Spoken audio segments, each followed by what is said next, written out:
ಇವತ್ತು ನಾವು ಸಿಎಂ ಹತ್ರ ನಿನ್ನೆ ನಿಮ್ಮೆಲ್ಲರ ಮುಂದೆ ಹಾಕಿದ್ವಿ ಲೆಟರ್ ಫೈರ್ ಮೂಲಕ ಒಂದು ಲೆಟರ್ನ ನಾವು ರೆಡಿ ಮಾಡಿದ್ವಿ proposing that CM sir and the state government provides a committee such as the HEWA committee in Karnataka to look into the working conditions of women. ಅಂದ್ರೆ ಹೌದು, ಹೆಣ್ಮಕ್ಳ ಜನರಲ್ ಫಿಲ್ಮ್ ಇಂಡಸ್ಟ್ರಿನಲ್ಲಿರೋ working ಕಂಡೀಷನ್ಸ್ನ investigate ಮಾಡಿ ಇದಕ್ಕೆ ಒಳ್ಳೆ recommendations how can we make the environment safe space and happier for people to work in ಅಷ್ಟೇ ನಾವು ಒಂದು ಪ್ರಪೋಸಲ್ ಮಾಡಿದ್ವಿ.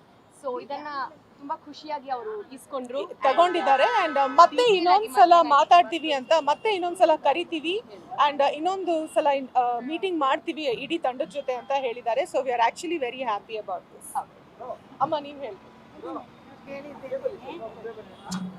ಸಂಪೂರ್ಣವಾಗಿ ನಮ್ಮ ಅಹವಾಲನ್ನು ಒಪ್ಕೊಂಡಿದ್ದಾರೆ ಮತ್ತು ಇನ್ನೊಂದು ಸಭೆ ಮಾಡಿ ಇದನ್ನು ವಿಸ್ತೃತವಾದ ಚರ್ಚೆ ಮಾಡೋಣ, ಯಾವ ತರಹ ಮಾಡಿದ್ರೆ ಒಳ್ಳೆಯದು ಅಂತ ನಿರ್ಧಾರ ಮಾಡೋಣ ಅಂತ ಹೇಳಿದ್ದಾರೆ.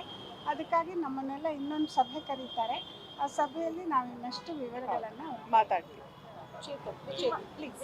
ಮೇಡಮ್ ಒಂದು ನಿಮಿಷ.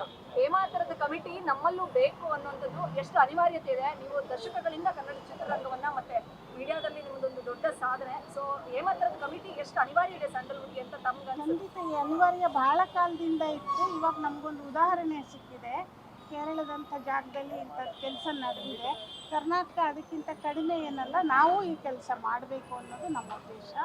ಅದು ಅವ್ರಿಗೆ ಅರ್ಥ ಆಗಿದೆ, ಮುಖ್ಯಮಂತ್ರಿಗಳಿಗೆ ನಾವು ಕೇಳಿದ ಅರ್ಥ ಆಗಿದೆ. ಇದ್ರ ಬಗ್ಗೆ ಇನ್ನಷ್ಟು ವಿಸ್ತಾರವಾಗಿ ಕಮಿಟಿ ಹೇಗಿರಬೇಕು, ಏನು ಕೆಲಸ ಮಾಡಬೇಕು ಇತ್ಯಾದಿಗಳನ್ನು ಮಾತಾಡೋಕ್ಕೆ ಇನ್ನೊಂದು ಸಭೆ ಕರಿತೀವಿ. ಅವತ್ತು ಕೂತ್ಕೊಂಡು ನಾವು ಒಂದು ಅರ್ಧ ಗಂಟೆ ಹೆಚ್ಚು ಮಾತಾಡೋಣ ಅಂತ ಹೇಳ್ತೀವಿ. Thank you. ಗ್ಯಾರಂಟಿ ನ್ಯೂಸ್, ಸುದ್ದಿ ಖಚಿತ, ನ್ಯಾಯ ನಿಶ್ಚಿತ.